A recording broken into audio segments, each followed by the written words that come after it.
مومنو، جب تک تم ان چیزوں میں سے جو تمہیں عزیز ہیں اللہ کی راہ میں خرچ نہ کرو گے کبھی نیکی حاصل نہ کر سکو گے، اور جو چیز تم خرچ کرو گے اللہ اس کو جانتا ہے۔ بنی اسرائیل کے لیے تورات کے نازل ہونے سے پہلے کھانے کی تمام چیزیں حلال تھیں بجز ان کے جو یعقوب نے خود اپنے اوپر حرام کر لی تھی۔ کہہ دو کہ اگر سچے ہو تو تورات لاؤ اور اسے پڑھو، یعنی دلیل پیش کرو۔ اب جو اس کے بعد بھی اللہ پر جھوٹے افطرا کریں تو ایسے لوگ ہی بے انصاف ہیں۔ کہہ دو کہ اللہ نے سچ فرما دیا، پس دین ابراہیم کی پیروی کرو جو سب سے بے تعلق ہو کر ایک اللہ کے ہو رہے تھے اور مشرکوں میں سے نہ تھے۔ سب سے پہلا گھر جو لوگوں کی عبادت کرنے کے لیے مقرر کیا گیا تھا وہی ہے جو مکے میں ہے، بابرکت اور جہان والوں کے لیے موجب ہدایت۔ اس میں کھلی ہوئی نشانیاں ہیں جن میں سے ایک ابراہیم کے کھڑے ہونے کی جگہ ہے۔ جو شخص اس مبارک گھر میں داخل ہوا اس نے امن پا لیا، اور لوگوں پر اللہ کا حق یعنی فرض ہے کہ جو اس گھر تک جانے کا مقدور رکھے وہ اس کا حج کرے، اور جو اس حکم کی تعمیل نہ کرے گا تو اللہ بھی اہل عالم سے بے نیاز ہے۔ کہو کہ اے اہل کتاب، تم اللہ کی آیتوں سے کیوں کفر کرتے ہو جبکہ اللہ تمہارے سب اعمال سے باخبر ہے؟ کہو کہ اے اہل کتاب، تم مومنوں کو اللہ کے رستے سے کیوں روکتے ہو اور باوجود کہ تم اس سے واقف ہو اس میں کجی نکالتے ہو، اور اللہ تمہارے کرتوتوں سے بے خبر نہیں؟ مومنو، اگر تم اہل کتاب کے کسی فریق کا کہا مان لو گے تو وہ تمہیں ایمان لانے کے بعد کافر بنا دیں گے، اور تم کیوں کر کفر کرو گے جبکہ تم کو اللہ کی آیتیں پڑھ پڑھ کر سنائی جاتی ہیں اور تم میں اس کے پیغمبر موجود ہیں؟ اور جس نے اللہ کی رسی کو مضبوط پکڑ لیا وہ سیدھے رستے لگ گیا۔ مومنو، اللہ سے ڈرو جیسا کہ اس سے ڈرنے کا حق ہے، اور مرنا تو مسلمان ہی مرنا، اور سب مل کر اللہ کی ہدایت کی رسی کو مضبوط پکڑے رہنا اور فرقے فرقے نہ ہو جانا، اور اپنے اوپر اللہ کی اس مہربانی کو یاد رکھنا جب تم ایک دوسرے کے دشمن تھے تو اس نے تمہارے دلوں میں الفت ڈال دی اور تم اس کی مہربانی سے بھائی بھائی ہو گئے، اور تم آگ کے گڑھے کے کنارے تک پہنچ چکے تھے تو اس نے تم کو اس سے بچا لیا۔ اس طرح اللہ تم کو اپنی آیتیں کھول کھول کر سناتا ہے تاکہ تم راہ راست پر رہو۔ اور تم میں ایک جماعت ایسی ہونی چاہیے جو لوگوں کو نیکی کی طرف بلائے اور اچھے کام کرنے کا حکم دے اور برے کاموں سے منع کرے۔ یہی لوگ ہیں جو کامیاب ہیں، اور ان لوگوں کی طرح نہ ہونا جو متفرق ہو گئے اور صاف احکام آنے کے بعد ایک دوسرے سے اختلاف کرنے لگے۔ یہ وہ لوگ ہیں جن کو قیامت کے دن بڑا عذاب ہوگا، جس دن بہت سے منہ سفید ہوں گے اور بہت سے سیاہ۔ تو جن لوگوں کے منہ سیاہ ہوں گے ان سے اللہ فرمائے گا، کیا تم ایمان لا کر کافر ہو گئے تھے؟ سو اب اس کفر کے بدلے عذاب کے مزے چکھو۔ اور جن لوگوں کے منہ سفید ہوں گے وہ اللہ کی رحمت کے باغوں میں ہوں گے اور ان میں ہمیشہ رہیں گے۔ یہ اللہ کی آیتیں ہیں جو ہم تم کو ٹھیک ٹھیک پڑھ کر سناتے ہیں، اور اللہ اہل عالم پر ظلم نہیں کرنا چاہتا، اور جو کچھ آسمانوں میں اور جو کچھ زمین میں ہے سب اللہ ہی کا ہے، اور سب کاموں کا انجام اللہ ہی کی طرف ہے۔ مومنو، تم بہترین امت ہو جسے لوگوں کی ہدایت کے لیے میدان میں لایا گیا ہے کہ تم نیک کام کرنے کو کہتے ہو اور برے کاموں سے منع کرتے ہو اور اللہ پر ایمان رکھتے ہو۔ اور اگر اہل کتاب بھی ایمان لے آتے تو ان کے لیے بہت اچھا ہوتا، ان میں ایمان لانے والے بھی ہیں لیکن تھوڑے اور اکثر نافرمان ہیں۔ یہ تمہیں خفیف سی تکلیف کے سوا کچھ نقصان نہیں پہنچا سکیں گے، اور اگر تم سے لڑیں گے تو پیٹ پھیر کر بھاگ جائیں گے، پھر ان کو مدد بھی کہیں سے نہیں ملے گی۔ یہ جہاں نظر آئیں گے تم دیکھو گے کہ ذلت ان سے چمٹ رہی ہے، بجز اس کے کہ یہ اللہ کی پناہ میں یا مسلمان لوگوں کی پناہ میں آ جائیں۔ اور یہ لوگ اللہ کے غضب میں گرفتار ہیں اور ناداری ان سے لپٹ رہی ہے۔ یہ اس لیے کہ اللہ کی آیتوں سے انکار کرتے تھے اور اس کے پیغمبروں کو ناحق قتل کر دیتے تھے۔ یہ اس لیے کہ یہ نافرمانی کیے جاتے اور حد سے بڑھے جاتے تھے۔ یہ بھی سب ایک جیسے نہیں ہیں۔ ان اہل کتاب میں کچھ اچھے لوگ بھی ہیں جو رات کے اوقات میں اللہ کی آیتیں پڑھتے اور اس کے آگے سجدے کرتے ہیں۔ وہ اللہ پر اور روز آخر پر ایمان رکھتے اور اچھے کام کرنے کو کہتے اور بری باتوں سے منع کرتے اور نیکیوں پر لپکتے ہیں، اور یہی لوگ نیکوکار ہیں۔ اور یہ جس طرح کی نیکی کریں گے اس کی ناقدری نہیں کی جائے گی، اور اللہ پرہیزگاروں کو خوب جانتا ہے۔ جو لوگ کافر ہیں ان کے مال اور اولاد اللہ کے مقابلے میں ان کے ہرگز کام نہ آئیں گے، اور یہ لوگ اہل دوزخ ہیں کہ ہمیشہ اسی میں رہیں گے۔ یہ لوگ جو مال دنیا کی زندگی میں خرچ کرتے ہیں اس کی مثال آندھی کسی ہے جس میں سخت سردی ہو اور وہ ایسے لوگوں کی کھیتی پر جو اپنے آپ پر ظلم کرتے تھے چلے اور اسے تباہ کر دے۔ اور اللہ نے ان پر کچھ ظلم نہیں کیا بلکہ یہ خود اپنے اوپر ظلم کر رہے ہیں۔ مومنوں، کسی غیر مذہب کے آدمی کو اپنا رازدار نہ بنانا۔ یہ لوگ تمہاری خرابی میں کسی طرح کی کوتاہی نہیں کرتے اور چاہتے ہیں کہ جس طرح ہو تمہیں تکلیف پہنچے۔ ان کی زبانوں سے تو دشمنی ظاہر ہو ہی چکی ہے اور جو کینے ان کے سینوں میں مخفی ہیں وہ کہیں زیادہ ہیں۔ اگر تم عقل رکھتے ہو تو ہم نے تم کو اپنی آیتیں کھول کھول کر سنا دی ہیں۔ دیکھو، تم ایسے صاف دل لوگ ہو کہ ان لوگوں سے دوستی رکھتے ہو حالانکہ یہ تم سے دوستی نہیں رکھتے، اور تم سب کتابوں پر ایمان رکھتے ہو اور یہ تمہاری کتاب کو نہیں مانتے، اور جب تم سے ملتے ہیں تو کہتے ہیں ہم ایمان لے آئے ہیں، اور جب تنہا ہوتے ہیں تو تم پر غصے کے سبب انگلیاں کاٹ کاٹ کھاتی ہیں۔ ان سے کہہ دو کہ اپنے غصے میں مر جاؤ، اللہ تمہارے دلوں کی باتوں سے خوب واقف ہے۔ اگر تمہیں آسودگی حاصل ہو تو ان کو بری لگتی ہے، اور اگر تمہیں رنج پہنچے تو خوش ہوتی ہے، اور اگر تم تکلیفوں کی برداشت اور نافرمانی سے کنارہ کشی کرتے رہو گے تو ان کا فریب تمہیں کچھ بھی نقصان نہ پہنچا سکے گا۔ یہ جو کچھ کرتے ہیں اللہ اس کا احاطہ کیے ہوئے ہے۔ اور اس وقت کو یاد کرو جب تم صبح کو اپنے گھر سے روانہ ہو کر ایمان والوں کو لڑائی کے لیے مورچوں پر موقع بموقع متعین کرنے لگے، اور اللہ سب کچھ سنتا ہے، جانتا ہے۔ اس وقت تم میں سے دو جماعتوں نے جی چھوڑ دینا چاہا، مگر اللہ ان کا مددگار تھا، اور مومنوں کو تو اللہ ہی پر بھروسہ کرنا چاہیے۔ اور اللہ نے جنگ بدر میں بھی تمہاری مدد کی تھی جبکہ اس وقت بھی تم بے سر و سامان تھے۔ بس اللہ کی نافرمانی سے بچو تاکہ شکر گزار بن جاؤ۔ جب تم مومنوں سے یہ کہہ کر ان کے دل بڑھا رہے تھے کہ کیا تم کو یہ کافی نہیں کہ تمہارا پروردگار 3000 فرشتے نازل کر کے تمہیں مدد دے؟ ہاں، کیوں نہیں؟ اگر تم دل کو مضبوط رکھو اور نافرمانی سے بچتے رہو اور کافر تم پر جوش کے ساتھ دفتن حملہ کر دیں تو تمہارا پروردگار 5000 فرشتے جن پر نشان ہوں گے تمہاری مدد کو بھیجے گا، اور اس مدد کو تو اللہ نے تمہارے لیے ذریعہ بشارت بنایا، یعنی اس لیے کہ تمہارے دلوں کو اس سے اطمینان حاصل ہو، ورنہ مدد تو اللہ ہی کی طرف سے ہوتی ہے جو غالب ہے، حکمت والا ہے۔ یہ اللہ نے اس لیے کیا کہ کافروں کی ایک جماعت کو ہلاک کر دے یا انہیں ذلیل و مغلوب کر دے کہ ناکام واپس جائیں۔ اے پیغمبر، اس کام میں تمہارا کچھ اختیار نہیں۔ اب دو صورتیں ہیں، یا اللہ ان کے حال پر مہربانی کرے یا انہیں عذاب دے کہ یہ ظالم لوگ ہیں، اور جو کچھ آسمانوں میں ہے اور جو کچھ زمین میں ہے سب اللہ ہی کا ہے، وہ جسے چاہے بخش دے اور جسے چاہے عذاب کرے، اور اللہ بخشنے والا مہربان ہے۔ اے ایمان والو، دگنا چوگنا سود نہ کھاؤ اور اللہ سے ڈرو تاکہ کامیاب ہو جاؤ، اور دوزخ کی آگ سے بچو جو کافروں کے لیے تیار کی گئی ہے، اور اللہ اور اس کے رسول کی اطاعت کرو تاکہ تم پر رحمت کی جائے، اور اپنے پروردگار کی بخشش اور اس بہشت کی طرف لپکو جس کا عرض آسمان اور زمین کے برابر ہے، اور جو پرہیزگاروں کے لیے تیار کی گئی ہے، جو آسودگی اور تنگی میں اپنا مال اللہ کی راہ میں خرچ کرتے ہیں اور غصے کو روکتے اور لوگوں کے قصور معاف کرتے ہیں، اور اللہ نیکوکاروں کو دوست رکھتا ہے۔ اور وہ کہ جب کوئی کھلا گناہ یا اپنے حق میں کوئی اور برائی کر بیٹھتے ہیں تو اللہ کو یاد کرتے اور اپنے گناہوں کی بخشش مانگتے ہیں، اور اللہ کے سوا گناہ بخش بھی کون سکتا ہے، اور جان بوجھ کر اپنے افعال پر اڑے نہیں رہتے۔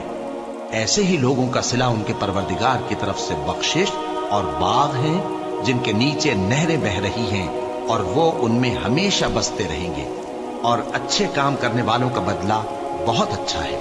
تم لوگوں سے پہلے بھی بہت سے واقعات گزر چکے ہیں، تو تم زمین میں سیر کر کے دیکھ لو کہ جھٹلانے والوں کا کیسا انجام ہوا۔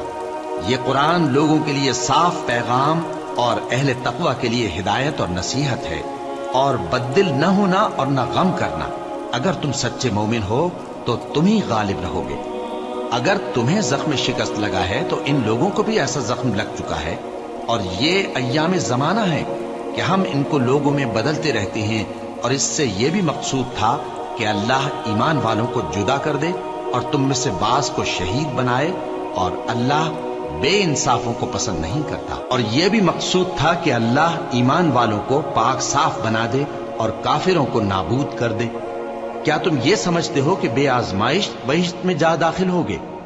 حالانکہ ابھی اللہ نے تم میں سے جہاد کرنے والوں کو تو اچھی طرح معلوم کیا ہی نہیں۔ اور یہ بھی مقصود ہے کہ وہ ثابت قدم رہنے والوں کو معلوم کرے، اور تم موت شہادت کے آنے سے پہلے اس کی تمنا کیا کرتے تھے، سو تم نے اس کو آنکھوں سے دیکھ لیا۔ اور محمد صلی اللہ علیہ وآلہ وسلم ایک پیغمبر ہی تو ہیں، ان سے پہلے بھی بہت سے پیغمبر ہو گزرے ہی۔ بھلا اگر یہ مر جائیں یا مارے جائیں تو تم الٹے پاؤں پھر جاؤ گے؟ اور جو الٹے پاؤں پھر جائے گا تو اللہ کا کچھ نقصان نہیں کر سکے گا، اور اللہ شکر گزاروں کو بڑا ثواب دے گا۔ اور کسی شخص میں طاقت نہیں کہ اللہ کے حکم کے بغیر مر جائے، اس نے موت کا وقت مقرر کر کے لکھ رکھا ہے، اور جو شخص دنیا میں اپنے اعمال کا بدلہ چاہے اس کو ہم یہی بدلہ دے دیں گے، اور جو آخرت میں طالب ثواب ہو اس کو وہاں اجر عطا کریں گے، اور ہم شکر گزاروں کو عنقریب بہت اچھا صلہ دیں گے۔ اور بہت سے نبی ہوئے ہیں جن کے ساتھ ہو کر اکثر اہل اللہ دشمنوں سے لڑے ہیں، تو جو مصیبتیں ان پر اللہ کی راہ میں واقع ہوئیں ان کے سبب انہوں نے نہ تو ہمت ہاری اور نہ بزدلی کی، نہ کافروں سے دبے۔ اور اللہ استقلال رکھنے والوں کو دوست رکھتا ہے، اور اس حالت میں ان کے منہ سے کوئی بات نکلتی تو یہی کہ اے پروردگار، ہمارے گناہ اور زیادتیاں جو ہم اپنے کاموں میں کرتے رہے ہیں معاف فرما، اور ہم کو ثابت قدم رکھ اور کافروں پر فتح عنایت کر۔ تو اللہ نے ان کو دنیا میں بھی بدلہ دیا اور آخرت میں بھی بہت اچھا بدلہ دے گا، اور اللہ نیکوکاروں کو دوست رکھتا ہے۔ مومنوں، اگر تم کافروں کا کہا مان لوگے تو وہ تم کو الٹے پاؤں پھیر کر مرتد کر دیں گے، پھر تم بڑے خسارے میں پڑ جاؤ گے۔ یہ تمہارے مددگار نہیں ہے بلکہ اللہ تمہارا مددگار ہے، اور وہ سب سے بہتر مددگار ہے۔ ہم عنقریب کافروں کے دلوں میں رعب بٹھا دیں گے، کیونکہ یہ اللہ کے ساتھ شرک کرتے ہیں جس کی اس نے کوئی بھی دلیل نازل نہیں کی، اور ان کا ٹھکانہ دوزخ ہے، وہ ظالموں کا بہت برا ٹھکانہ ہے۔ اور اللہ نے تم سے اپنا وعدہ سچا کر دیا، یعنی اس وقت جب کہ تم کافروں کو اس کے حکم سے قتل کر رہے تھے، یہاں تک کہ جو تم چاہتے تھے اللہ نے تم کو دکھا دیا۔ اس کے بعد تم نے ہمت ہار دی اور پیغمبر کے حکم کی تعمیل میں جھگڑا کرنے لگے، اور تم نے اس کی نافرمانی کی۔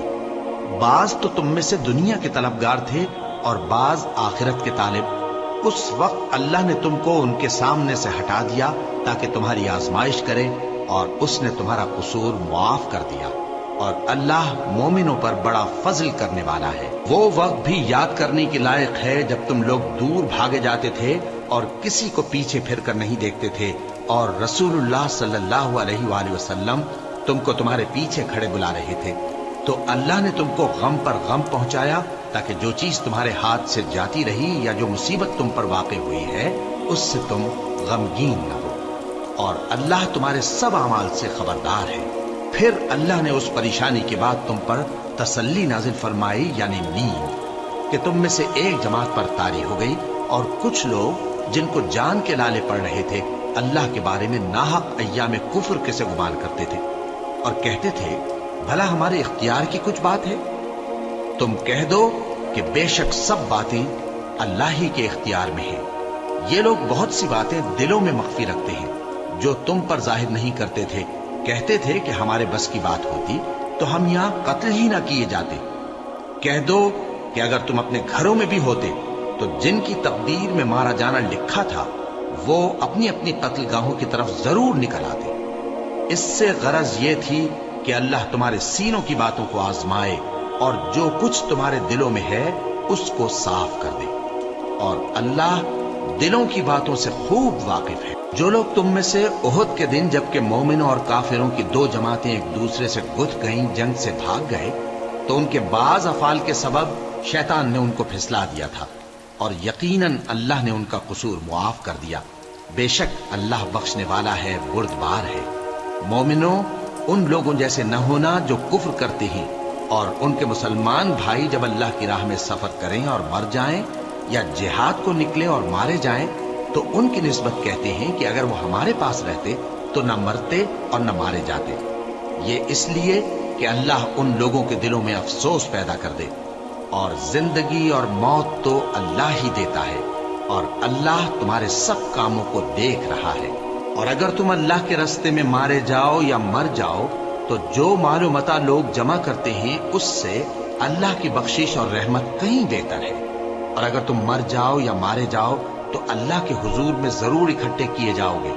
پھر اے نبی، اللہ کی مہربانی سے تم ان لوگوں کے لیے نرم مزاج واقع ہوئے ہو، اور اگر تم بدخو اور سخت دل ہوتے تو یہ تمہارے پاس سے بھاگ کھڑے ہوتے، سو ان کو معاف کر دو اور ان کے لیے اللہ سے مغفرت مانگو، اور اپنے کاموں میں ان سے مشورت لیا کرو، اور جب کسی کام کا پختہ ارادہ کر لو تو اللہ پر بھروسہ رکھو، بے شک اللہ بھروسہ رکھنے والوں کو دوست رکھتا ہے۔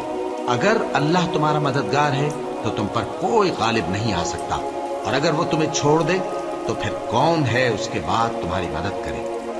اور مومنوں کو تو چاہیے کہ اللہ ہی پر بھروسہ رکھیں، اور کبھی نہیں ہو سکتا کہ کوئی پیغمبر خیانت کرے، اور خیانت کرنے والوں کو قیامت کے دن خیانت کی ہوئی چیز اللہ کے روبرو لا حاضر کرنی ہوگی، پھر ہر شخص کو اس کے اعمال کا پورا پورا بدلہ دیا جائے گا، اور ان کے ساتھ بے انصافی نہیں کی جائے گی۔ بھلا جو شخص اللہ کی خوشنودی کا تابع ہو وہ اس شخص کی طرح ہو سکتا ہے جو اللہ کی ناخوشی میں گرفتار ہو، اور جس کا ٹھکانہ دوزخ ہے اور وہ برا ٹھکانہ ہے۔ سب لوگوں کے اللہ کے ہاں مختلف درجے ہیں، اور اللہ ان کے سب اعمال دیکھ رہا ہے۔ اللہ نے مومنوں پر یقیناً احسان کیا ہے کہ ان میں انہی میں سے ایک پیغمبر بھیجے جو ان کو اللہ کی آیتیں پڑھ پڑھ کر سناتے اور ان کو پاک کرتے اور انہیں کتاب و حکمت کی تعلیم دیتے ہیں، اور پہلے تو یہ لوگ کھلی گمراہی میں تھے۔ بھلا یہ کیا بات ہے کہ جب احد کے دن کفار کے ہاتھ سے تم پر مصیبت واقع ہوئی، حالانکہ جنگ بدر میں اس سے دگنی مصیبت تمہارے ہاتھ سے ان پر پڑ چکی ہے، تو تم کہنے لگے کہ یہ آفت ہم پر کہاں سے آ پڑی؟ کہہ دو کہ یہ تمہاری ہی شامت اعمال ہے کہ تم نے پیغمبر کے حکم کے خلاف کیا، بے شک اللہ ہر چیز پر قادر ہے۔ اور جو مصیبت تم پر دونوں جماعتوں کے مقابلے کے دن واقع ہوئی سو اللہ کے حکم سے واقع ہوئی، اور اس سے یہ مقصود تھا کہ اللہ مومنوں کو اچھی طرح معلوم کر لے اور منافقوں کو بھی معلوم کر لے۔ اور جب ان سے کہا گیا کہ آؤ اللہ کے راستے میں جنگ کرو یا کافروں کے حملوں کو روکو، تو کہنے لگے کہ اگر ہم کو لڑائی کی خبر ہوتی تو ہم ضرور تمہارے ساتھ رہتے۔ یہ اس دن ایمان کی نسبت کفر سے زیادہ قریب تھے، منہ سے وہ باتیں کہتے ہیں جو ان کے دل میں نہیں ہے، اور جو کچھ یہ چھپاتے ہیں اللہ اس سے خوب واقف ہے۔ یہ خود تو جنگ سے بچ کر بیٹھ ہی رہے تھے، مگر جنہوں نے اللہ کی راہ میں جانیں قربان کر دی اپنے ان بھائیوں کے بارے میں بھی کہتے ہیں کہ اگر ہمارا کہا مانتے تو قتل نہ ہوتے۔ کہہ دو کہ اگر سچے ہو تو اپنے اوپر سے موت کو ٹال دینا۔ جو لوگ اللہ کی راہ میں مارے گئے ان کو مرے ہوئے نہ سمجھنا، وہ مرے ہوئے نہیں ہیں بلکہ اللہ کے نزدیک زندہ ہیں اور ان کو رزق مل رہا ہے۔ جو کچھ اللہ نے ان کو اپنے فضل سے بخش رکھا ہے اس میں خوش ہیں، اور جو لوگ ان کے پیچھے رہ گئے اور شہید ہو کر ان میں شامل نہیں ہو سکے ان کی نسبت خوشیاں منا رہے ہیں کہ قیامت کے دن ان کو بھی نہ کچھ خوف ہوگا اور نہ وہ غمناک ہوں گے، اور اللہ کے انعامات اور فضل سے خوش ہو رہے ہیں، اور اس سے کہ اللہ مومنوں کا اجر ضائع نہیں کرتا جنہوں نے باوجود زخم کھانے کے اللہ اور رسول کے حکم کو قبول کیا۔ جو لوگ ان میں نیکوکار اور پرہیزگار ہیں ان کے لیے بڑا ثواب ہے۔ جب ان سے لوگوں نے آ کر بیان کیا کہ کفار نے تمہارے مقابلے کے لیے لشکر کثیر جمع کیا ہے تو ان سے ڈرو، تو ان کا ایمان اور زیادہ ہو گیا اور کہنے لگے ہم کو اللہ کافی ہے اور وہ بہت اچھا کارساز ہے۔ پھر وہ اللہ کی نعمتوں اور اس کے فضل کے ساتھ خوش و خرم واپس آئے، ان کو کسی طرح کا ضرر نہ پہنچا اور وہ اللہ کی خوشنودی کے تابع رہے، اور اللہ بڑے فضل کا مالک ہے۔ یہ خوف دلانے والا تو شیطان ہے جو اپنے دوستوں سے ڈراتا ہے، تو اگر تم مومن ہو تو ان سے مت ڈرنا اور مجھ ہی سے ڈرتے رہنا، اور جو لوگ کفر میں جلدی کرتے ہیں ان کی وجہ سے غمگین نہ ہونا، یہ اللہ کا کچھ نقصان نہیں کر سکتے۔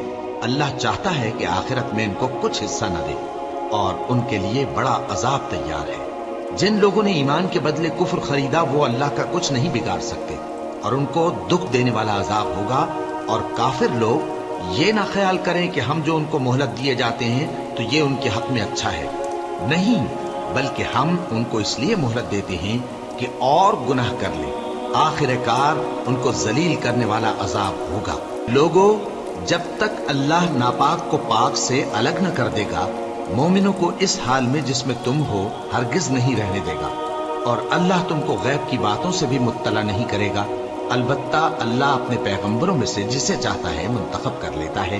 سو تم اللہ پر اور اس کے رسولوں پر ایمان رکھو، اور اگر ایمان پر قائم رہو گے اور پرہیزگاری کرو گے تو تم کو اجر عظیم ملے گا۔ جو لوگ مال میں جو اللہ نے اپنے فضل سے ان کو عطا فرمایا ہے بخل کرتے ہیں، وہ اس بخل کو اپنے حق میں اچھا نہ سمجھیں، وہ اچھا نہیں بلکہ ان کے لیے برا ہے۔ وہ جس مال میں بخل کرتے ہیں قیامت کے دن اس کا طوق بنا کر ان کی گردنوں میں ڈالا جائے گا، اور آسمانوں اور زمین کا وارث اللہ ہی ہے، اور جو عمل تم کرتے ہو اللہ کو معلوم ہے۔ اللہ نے ان لوگوں کا قول سن لیا ہے جو کہتے ہیں کہ اللہ فقیر ہے اور ہم مالدار ہیں۔ یہ جو کچھ کہتے ہیں ہم اس کو لکھ لیں گے، اور پیغمبروں کو جو یہ ناحق قتل کرتے رہے ہیں اس کو بھی قلم بند کر رکھیں گے، اور قیامت کے روز کہیں گے کہ سخت جلن والی آگ کے عذاب کے مزے چکھتے رہو۔ یہ ان کاموں کی سزا ہے جو تمہارے ہاتھ آگے بھیجتے رہے ہیں، اور اللہ تو بندوں پر مطلق ظلم نہیں کرتا۔ جو لوگ کہتے ہیں کہ اللہ نے ہمیں حکم بھیجا کہ جب تک کوئی پیغمبر ہمارے پاس ایسی نیاز لے کر نہ آئے جس کو آگ آ کر کھا جائے، تب تک ہم اس پر ایمان نہ لائیں گے۔ اے پیغمبر، ان سے کہہ دو کہ مجھ سے پہلے کئی پیغمبر تمہارے پاس کھلی ہوئی نشانیاں لے کر آئے، اور وہ معجزہ بھی لائے جو تم کہتے ہو، تو اگر سچے ہو تو تم نے ان کو کیوں قتل کیا؟ پھر اگر یہ لوگ تم کو جھٹلا رہے ہیں تو تم سے پہلے بہت سے پیغمبر کھلی ہوئی نشانیاں اور صحیفے اور روشن کتابیں لے کر آ چکے ہیں کہ ان کو بھی جھٹلایا گیا تھا۔ ہر شخص کو موت کا مزہ چکھنا ہے، اور تم کو قیامت کے دن تمہارے اعمال کا پورا پورا بدلہ دیا جائے گا۔ تو جو شخص دوزخ سے دور رکھا گیا اور بہشت میں داخل کیا گیا وہ مراد کو پہنچ گیا، اور دنیا کی زندگی تو دھوکے کا سامان ہے۔ اے اہل ایمان، تمہارے مال و جان میں تمہاری آزمائش ضرور کی جائے گی، اور تم اہل کتاب سے اور ان لوگوں سے جو مشرک ہیں بہت سی ایذا کی باتیں سنو گے، تو اگر صبر اور پرہیزگاری کرتے رہو گے تو یہ بڑی ہمت کے کام ہے۔ اور جب اللہ نے ان لوگوں سے جن کو کتاب عنایت کی گئی تھی اقرار لیا کہ اس میں جو کچھ لکھا ہے اسے لوگوں سے صاف صاف بیان کرتے رہنا اور اس کی کسی بات کو نہ چھپانا، تو انہوں نے اس کو پس پشت پھینک دیا اور اس کے بدلے تھوڑی سی قیمت حاصل کی۔ یہ جو کچھ حاصل کرتے ہیں برا ہے۔ جو لوگ اپنے کیے ہوئے کاموں سے خوش ہوتے ہیں اور وہ کام جو کرتے نہیں ان کے لیے چاہتے ہیں کہ ان کی تعریف کی جائے، ان کی نسبت خیال نہ کرنا کہ وہ عذاب سے چھٹکارا پائیں گے، اور انہیں درد دینے والا عذاب ہوگا۔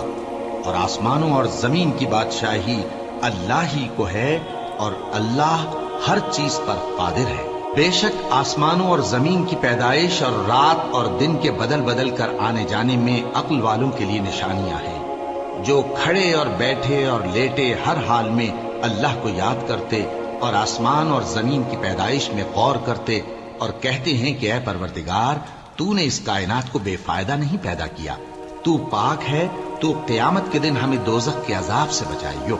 اے پروردگار، جس کو تو نے دوزخ میں ڈالا اسے رسوا کیا، اور ظالموں کا کوئی مددگار نہیں ہوگا۔ اے پروردگار، ہم نے ایک پکارنے والے کو سنا کہ ایمان کے لیے پکار رہا تھا کہ اپنے پروردگار پر ایمان لاؤ، تو ہم ایمان لے آئے۔ سو اے پروردگار، ہمارے گناہ معاف فرما اور ہماری برائیوں کو ہم سے دور کر دے، اور ہم کو دنیا سے نیک بندوں کے ساتھ اٹھائیو۔ اے پروردگار، تو نے جن جن چیزوں کے ہم سے اپنے پیغمبروں کے واسطے سے وعدے کیے ہیں وہ ہمیں عطا فرما، اور قیامت کے دن ہمیں رسوا نہ کیجیو۔ کچھ شک نہیں کہ تو خلاف وعدہ نہیں کرے گا۔ تو ان کے پروردگار نے ان کی دعا قبول کر لی اور فرمایا کہ میں کسی عمل کرنے والے کے عمل کو مرد ہو یا عورت ضائع نہیں کرتا۔ تم ایک دوسرے کے ہم جنس ہو، تو جو لوگ میرے لیے وطن چھوڑ گئے اور اپنے گھروں سے نکالے گئے اور ستائے گئے اور لڑے اور قتل کیے گئے، میں ان کے گناہ دور کر دوں گا اور ان کو بہشتوں میں داخل کروں گا جن کے نیچے نہریں بہ رہی ہیں۔ یہ اللہ کے ہاں سے بدلہ ہے، اور اللہ کے ہاں اچھا بدلہ ہے۔ اے پیغمبر، کافروں کا شہروں میں ٹھاٹھ سے گھومنا تمہیں دھوکہ نہ دے۔ یہ دنیا کا تھوڑا سا فائدہ ہے، پھر آخرت میں تو ان کا ٹھکانہ دوزخ ہے، اور وہ بری جگہ ہے۔ لیکن جو لوگ اپنے پروردگار سے ڈرتے رہے ان کے لیے باغ ہیں جن کے نیچے نہریں بہ رہی ہیں اور وہ ان میں ہمیشہ رہیں گے. یہ اللہ کے ہاں سے ان کی مہمانی ہے، اور جو کچھ اللہ کے ہاں ہے وہ نیکوکاروں کے لیے بہت اچھا ہے. اور بعض اہل کتاب ایسے بھی ہیں جو اللہ پر اور اس کتاب پر جو تم پر نازل ہوئی اور اس پر جو ان پر نازل ہوئی ایمان رکھتے ہیں اور اللہ کے آگے عاجزی کرتے ہیں اور اللہ کی آیتوں کے بدلے تھوڑی سی قیمت نہیں لیتے. یہی لوگ ہیں جن کا صلہ ان کے پروردگار کے ہاں تیار ہے، اور اللہ جلد حساب لینے والا ہے. اے اہل ایمان، کفار کے مقابلے میں ثابت قدم رہو اور استقامت رکھو اور مورچوں پر جمے رہو اور اللہ سے ڈرو تاکہ مراد حاصل کرو. شروع اللہ کا نام لے کر جو بڑا مہربان نہایت رحم والا ہے. لوگو اپنے پروردگار سے ڈرو جس نے تم کو ایک شخص سے پیدا کیا، یعنی اول اس سے اس کا جوڑا بنایا، پھر ان دونوں سے کثرت سے مرد و عورت پیدا کر کے روئے زمین پر پھیلا دیے. اور اللہ سے ڈرو جس کے واسطے سے تم ایک دوسرے سے حقوق کا مطالبہ کرتے ہو، اور قطع رحمی سے بچو. کچھ شک نہیں کہ اللہ تمہیں دیکھ رہا ہے. اور یتیموں کا مال جو تمہاری تحویل میں ہو ان کے حوالے کر دو، اور ان کے پاکیزہ اور عمدہ مال کو اپنے ناقص اور برے مال سے نہ بدلو، اور نہ ان کا مال اپنے مال میں ملا کر کھاؤ کہ یہ بڑا سخت گناہ ہے. اور اگر تم کو اس بات کا خوف ہو کہ یتیم لڑکیوں کے بارے میں انصاف نہ کر سکو گے تو ان کے سوا جو عورتیں تم کو پسند ہوں، 2 یا 3 یا 4 ان سے نکاح کر لو. اور اگر اس بات کا اندیشہ ہو کہ کئی عورتوں سے انصاف نہ کر سکو گے تو ایک ہی عورت سے نکاح کرو یا باندی سے تعلق رکھو جس کے تم مالک ہو. اس طرح تم بے انصافی سے بچ جاؤ گے. اور عورتوں کو ان کے مہر خوشی سے دے دیا کرو. ہاں، اگر وہ اپنی خوشی سے اس میں سے کچھ تم کو چھوڑ دیں تو اسے مزے سے کھا لو. اور کم عقلوں کو ان کا مال جسے اللہ نے تم لوگوں کے لیے سبب معیشت بنایا ہے مت دو. ہاں، اس میں سے ان کو کھلاتے اور پہناتے رہو اور ان سے معقول بات کہتے رہو. اور یتیموں کو بالغ ہونے تک کام کاج میں مصروف رکھو اور جانچتے رہو. پھر بالغ ہونے پر اگر ان میں عقل کی پختگی دیکھو تو ان کا مال ان کے حوالے کر دو، اور اس خوف سے کہ وہ بڑے ہو جائیں گے، یعنی بڑے ہو کر تم سے اپنا مال واپس لے لیں گے، اس کو فضول خرچی اور جلدی میں نہ اڑا دینا. اور جو شخص آسودہ حال ہو اس کو ایسے مال سے قطعی طور پر پرہیز رکھنا چاہیے. اور جو ضرورت مند ہو وہ مناسب طور پر یعنی بقدر خدمت کچھ لے لے. اور جب ان کا مال ان کے حوالے کرنے لگو تو گواہ کر دیا کرو. اور حقیقت میں تو اللہ ہی گواہ اور حساب لینے والا کافی ہے. جو مال ماں باپ اور رشتہ دار چھوڑ مریں، تھوڑا ہو یا بہت، اس میں مردوں کا بھی حصہ ہے اور عورتوں کا بھی. یہ حصے اللہ کے مقرر کیے ہوئے ہیں. اور جب میراث کی تقسیم کے وقت غیر وارث رشتہ دار اور یتیم اور نادار لوگ آ جائیں تو ان کو بھی اس میں سے کچھ دے دو اور ان سے معقول بات کہو. اور ایسے لوگوں کو ڈرنا چاہیے جو ایسی حالت میں ہوں کہ اپنے بعد ننھے بچے چھوڑ جائیں اور ان کو ان کی نسبت خوف ہو کہ ہمارے مرنے کے بعد ان بیچاروں کا کیا ہوگا. پس چاہیے کہ یہ لوگ اللہ سے ڈریں اور درست بات کہیں. جو لوگ یتیموں کا مال ناجائز طور پر کھاتے ہیں وہ اپنے پیٹ میں آگ بھرتے ہیں اور ضرور دوزخ میں ڈالے جائیں گے. اللہ تمہاری اولاد کے بارے میں تم کو ارشاد فرماتا ہے کہ ایک لڑکے کا حصہ 2 لڑکیوں کے حصے کے برابر ہے. اور اگر اولاد میت صرف لڑکیاں ہی ہوں یعنی 2 یا 2 سے زیادہ تو کل ترکے میں ان کا 2/3 ہے. اور اگر صرف ایک لڑکی ہو تو اس کا نصف ہے. اور میت کے ماں باپ کا یعنی دونوں میں سے ہر ایک کا ترکے میں 6واں حصہ ہے بشرطے کہ میت کی اولاد ہو. اور اگر اولاد نہ ہو اور صرف ماں باپ ہی اس کے وارث ہوں تو 1/3 ماں کا حصہ ہے. اور اگر میت کے بھائی بھی ہوں تو ماں کا 6واں حصہ ہوگا. اور یہ تقسیم ترکہ میت کی وصیت کی تعمیل کے بعد جو اس نے کی ہو یا قرض کے ادا ہونے کے بعد جو اس کے ذمے ہو عمل میں آئے گی. تم کو معلوم نہیں کہ تمہارے باپ دادوں اور بیٹوں اور پوتوں میں سے فائدے کے لحاظ سے کون تم سے زیادہ قریب ہے. یہ حصے اللہ کے مقرر کیے ہوئے ہیں اور اللہ سب کچھ جاننے والا ہے، حکمت والا ہے. اور جو مال تمہاری بیویاں چھوڑ مریں اگر ان کی اولاد نہ ہو تو اس میں سے نصف تمہارا ہے. پھر اگر ان کی اولاد ہو تو ترکے میں تمہارا حصہ 1/4 ہے. لیکن یہ تقسیم وصیت کی تعمیل کے بعد جو انہوں نے کی ہو یا قرض کے ادا ہونے کے بعد جو ان کے ذمے ہو کی جائے گی. اور جو مال تم مرد چھوڑ مرو، اگر تمہاری اولاد نہ ہو تو تمہاری بیویوں کا اس میں چوتھا حصہ ہے، پھر اگر تمہاری اولاد ہو تو ان کا 8واں حصہ ہے۔ یہ حصے تمہاری وصیت کی تعمیل کے بعد جو تم نے کی ہو اور ادائے قرض کے بعد تقسیم کیے جائیں گے۔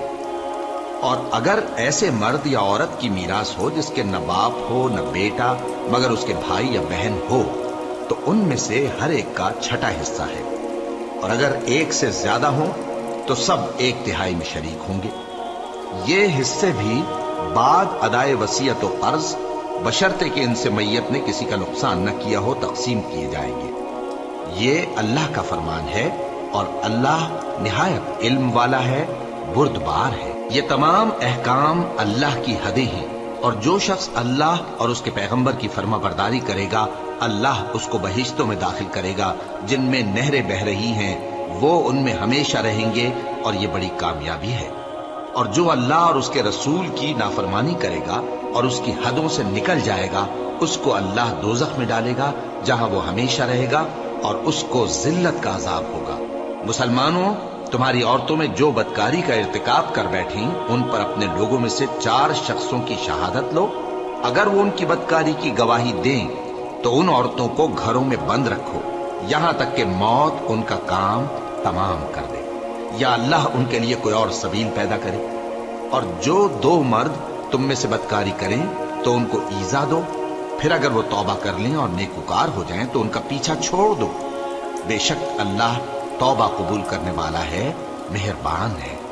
اللہ انہی لوگوں کی توبہ قبول فرماتا ہے جو نادانی سے بری حرکت کر بیٹھتے ہیں پھر جلد توبہ کر لیتی ہیں۔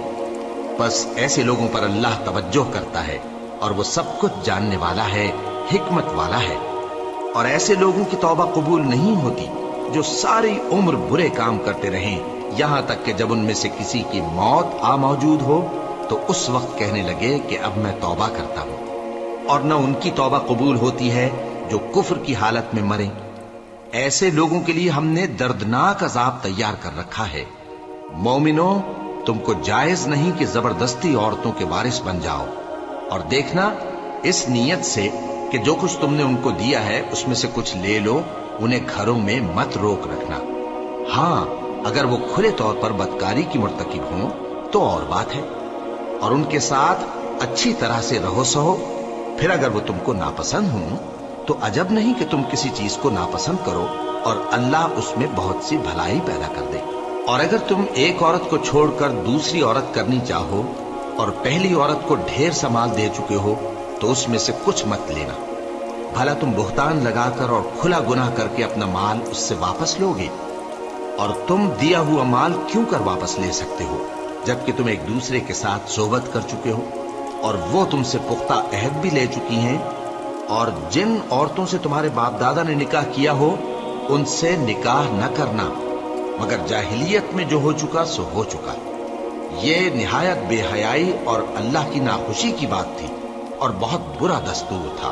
تم پر تمہاری مائیں اور بیٹیاں اور بہنیں اور پھوپھیاں اور خالائیں اور بھتیجیاں اور بھانجیاں اور وہ مائیں جنہوں نے تم کو دودھ پلایا ہو اور رضائی بہنیں اور ساسیں حرام کر دی گئی ہیں، اور جن عورتوں سے تم خلوت کر چکے ہو ان کی لڑکیاں جنہیں تم پرورش کرتے ہو وہ بھی تم پر حرام ہیں۔